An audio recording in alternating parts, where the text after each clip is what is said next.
मुझसे कहा जिब्रील जुनू ने ये भी वही इलाही है। मुझसे कहा जिब्रील जुनू ने ये भी वही इलाही है। मजहब तो बस मजहब दिल है, बाकी सब गुमराही है। सलाम, नमस्ते, सत श्री अकाल। मैं हूं आपके साथ हर्षिता मिश्रा और आप देख रहे हैं टाइम्स मेल। हमारी इस दुनिया में कई तरह के जानवर पाए जाते हैं। कुछ को हम अपनी आंखों से देख रहे हैं और कुछ की खोज करना बाकी है। पर इंसानों में भी जानवरों की तरह अलग अलग नस्ल और अलग अलग रंग रूप के लोग देखने को मिल जाते हैं। किसी की आंख छोटी है तो किसी की बड़ी, किसी की नाक चिपटी है तो किसी का कद लंबा, किसी की आंख नीली है तो किसी की काली। पर काली, नीली और पीली आंखों से इतर भी एक प्रजाति है जिसके मुंह में 32 दांतों के बजाय 50 दांत होते हैं। हर इंसान की 2 आंखें होती हैं, पर विशेष प्रजाति के 10-10 आंखें होती हैं। हर इंसान की 1 नाक होती है, पर उनके 2 नाक होते हैं। हर इंसान के 2 हाथ और 2 टांग होती है, पर उस विशेष प्रजाति के लोगों के पास 5 हाथ और 5 पैर होते हैं। अब बताइए कि क्या आपने कभी ऐसे इंसानों को देखा है जो हवा में उड़ता हो? क्योंकि इस विशेष प्रजाति के लोग हवा में उड़ते हैं। वो जब सांस लेते हैं तो पूरे इलाके का ऑक्सीजन खत्म हो जाता है, और जब हवा में अपनी सांस छोड़ते हैं तो चारों तरफ तेजाब की बारिश होने लगती है। इस विशेष प्रजाति के लोग 10-10 शादी करते हैं और 40 बच्चे पैदा करते हैं। इस प्रजाति को विश्व गुरु भारत में मुसलमान के नाम से जाना जाता है। 2014 के बाद इस प्रजाति को ईश्वर ने विशेष शक्तियां प्रदान की, जिसके बाद इनके हाथ, पैर, मुंह, नाक, कान और चेहरे बदल गए। अब ऐसे लोग अगर आपके इलाके में आकर रहने लगेंगे तो सोचिए, वहां रहने वाले साधारण इंसान तो बिल्कुल बर्बाद हो जाएंगे। क्योंकि जिस इलाके में मुसलमान रहते हैं वहां हिंदुओं के घर में ना तो बच्चे पैदा होते हैं और ना ही उनकी शादी होती है। इलाके का सारा भोजन पानी अकेला एक मुसलमान ही खा जाता है। विशेष शक्तियां धारण करने वाले किसी भी मुसलमान के घर, मकान, दुकान देना खतरे से खाली नहीं। पर वो तो गनीमत है कि इसमें मोदी जी का राज है, जिनकी पार्टी के पास ही चूड़ी टाइट करने की शक्ति है। इसलिए हिंदुओं को डरने की जरूरत नहीं है, वरना देश में एक भी हिंदू जिंदा नहीं होता। पर सबसे बड़ा योगदान तो आरएसएस का है, जिसके पास एक हथियार है और उस हथियार का नाम है गुजरात मॉडल।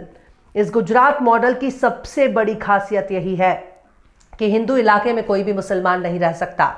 यानी कि भारत का संविधान गुजरात मॉडल पर लागू नहीं होता, जबकि देश का संविधान हर नागरिक को देश में कहीं भी रहने की आजादी देता है। लेकिन अब हिंदुओं को डरने की जरूरत नहीं है, क्योंकि 2014 के बाद बीजेपी के राज्यों में गुजरात मॉडल की एक झलक अक्सर दिखाई देती रहती है। अब इसी गुजरात मॉडल की एक झलक उत्तर प्रदेश के मुरादाबाद में नजर आई है। मुरादाबाद के एक पॉश इलाके में एक हिंदू ने एक मुस्लिम डॉक्टर को अपना मकान बेच दिया, जिसके बाद पूरे इलाके में कोहराम मचा हुआ है। हर तरफ बेचैनी बढ़ गई है कि अगर उनके पड़ोस में एक मुस्लिम आ जाएगा तो बहुत बुरा होगा। उनके बच्चों को मुस्लिम प्रजाति के लोग उठा ले जाएंगे। मुस्लिम को देखते ही हिंदू लड़कियां उनके वश में आ जाएंगी। खैर, बेचारा हिंदू मर्द अपना धोती फाड़ देंगे और लुंगी पहनकर मुसलमान बन जाएंगे। ऐसे में मुरादाबाद के हिंदुओं का जीना दुभर हो जाएगा। लिहाजा उनके इलाके से उस मुस्लिम को हटाने के लिए धरना प्रदर्शन हो रहा है।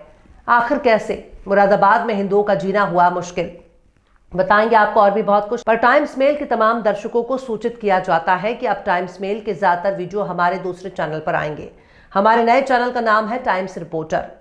टाइम्स रिपोर्टर की स्पेलिंग आपके स्क्रीन पर नजर आ रही है। आप यूट्यूब में टाइम्स रिपोर्टर लिखकर सर्च कर सकते हैं। डिस्क्रिप्शन बॉक्स में लिंक भी दिया गया है और आपकी सुविधा के लिए आई बटन पर चैनल का लिंक मौजूद है। आई बटन पर क्लिक करके आप चैनल को जल्द से जल्द सब्सक्राइब कर लें और बेल आई के ऑल के ऑप्शन वाला नोटिफिकेशन बटन भी प्रेस कर दें, ताकि नए वीडियो की नोटिफिकेशन आपको मिलती रहे। लौटते हैं खबर की तरफ। इस वक्त हमारा देश विश्वगुरु बनने की जंग लड़ रहा है। विश्वगुरु बनने के लिए हमारा देश एड़ी चोटी का जोर लगा रहा है। भारत ने मोदी जी के राज में खूब तरक्की की है, वरना भारत नाम का कोई देश दुनिया में मौजूद ही नहीं था।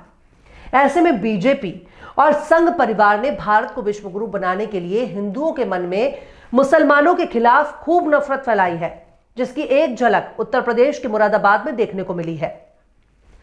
मुरादाबाद में एक हिंदू शख्स ने गुजरात मॉडल को ठेंगा दिखाते हुए एक मुसलमान को अपना मकान बेच दिया, जिसके बाद पूरे मोहल्ले में भूचाल आ गया।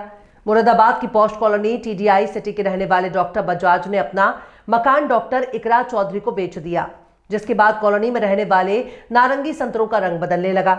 मुस्लिम को मकान बेचने की वजह से डॉक्टर बजाज सबसे बड़े पापी बन चुके हैं। लोगों का कहना है कि यहां तकरीबन 450 परिवारों के 17 से 1800 लोग रहते हैं और सबके सब हिंदू हैं। लोगों का यह भी दावा है कि कॉलोनी को बसाते वक्त यही तय किया गया था कि यहां किसी दूसरे समाज की रजिस्ट्री नहीं कराई जाएगी। इसके बाद भी डॉक्टर बजाज ने यह रजिस्ट्री मुस्लिम समाज के व्यक्ति को करा दी। कॉलोनी के लोगों का यह भी कहना है कि डॉक्टर बजाज का मकान खरीदने के लिए पड़ोसी तैयार थे, लेकिन डॉक्टर बजाज ने चोरी से मुसलमान को मकान बेच दिया। खैर, अब कॉलोनी के लोगों का कहना है कि उन्होंने प्रशासन और भाजपा विधायक से इस मामले में बात की है ताकि रजिस्ट्री वापस हो जाए। कॉलोनी के लोग दिल के बहुत साफ हैं और इन साफ दिल के नारंगी छिलकों का कहना है कि जिस मुसलमान ने मकान खरीदा है उस मुस्लिम को पैसा वापस कर देंगे। इंडिया टुडे आज तक से बात करते हुए कॉलोनी की सोनिया गुप्ता कहती हैं कि हमारे घर के बराबर में डॉक्टर बजाज रहते हैं, जिन्होंने बिना किसी सूचना के दूसरे संप्रदाय के लोगों को मकान बेच दिया और इसी को लेकर हम प्रदर्शन कर रहे हैं, क्योंकि आज ये एक के साथ हुआ है, आगे औरों के साथ होगा। तो ये चीज़ें जानकारी में होनी चाहिए। मतलब कोई शख्स अगर अपना मकान बेचता है तो उसे सबसे पहले कॉलोनी के लोगों से परमिशन लेनी होगी। यानी भले ही मकान डॉक्टर बजाज की प्रॉपर्टी हो, पर खरीदने और बेचने का मालिक डॉक्टर बजाज नहीं होंगे, बल्कि कॉलोनी के लोग ही तय करेंगे कि डॉक्टर बजाज किसे अपना मकान बेचेंगे और किसे नहीं। हालांकि इस पूरे मामले में मुरादाबाद के जिलाधिकारी अनुज कुमार सिंह का कहना है कि टीडीआई सिटी के लोगों ने शिकायत की है कि एक व्यक्ति विशेष ने किसी दूसरे धर्म के व्यक्ति को मकान बेचा है। इसको लेकर वहां के लोगों को आपत्ति थी। ये प्रकरण प्रशासन और पुलिस के संज्ञान में है और सभी पक्षों से इसमें लगातार वार्ता चल रही है।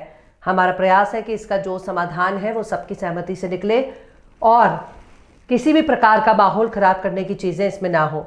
सभी लोगों से हम संपर्क में हैं और अभी लोग प्रशासन की बातों को मान भी रहे हैं। मेरा विश्वास है कि हम जल्द इसमें बेहतर समाधान निकालेंगे।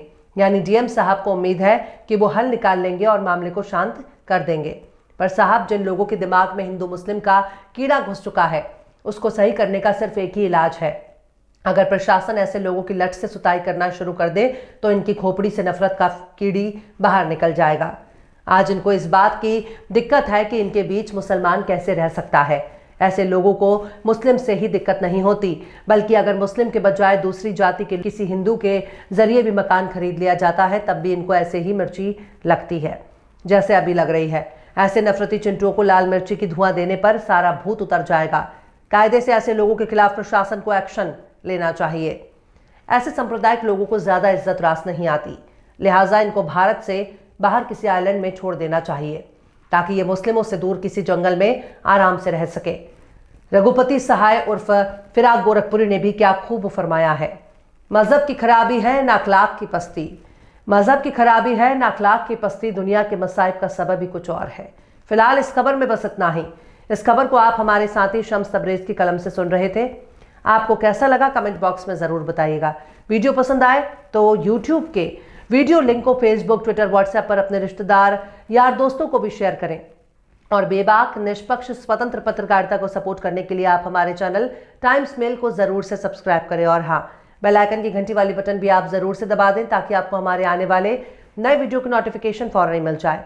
फिर मिलते हैं किसी और वीडियो में एक नई खबर के साथ। हर्षिता मिश्रा को दीजिए इजाजत। जय हिंद।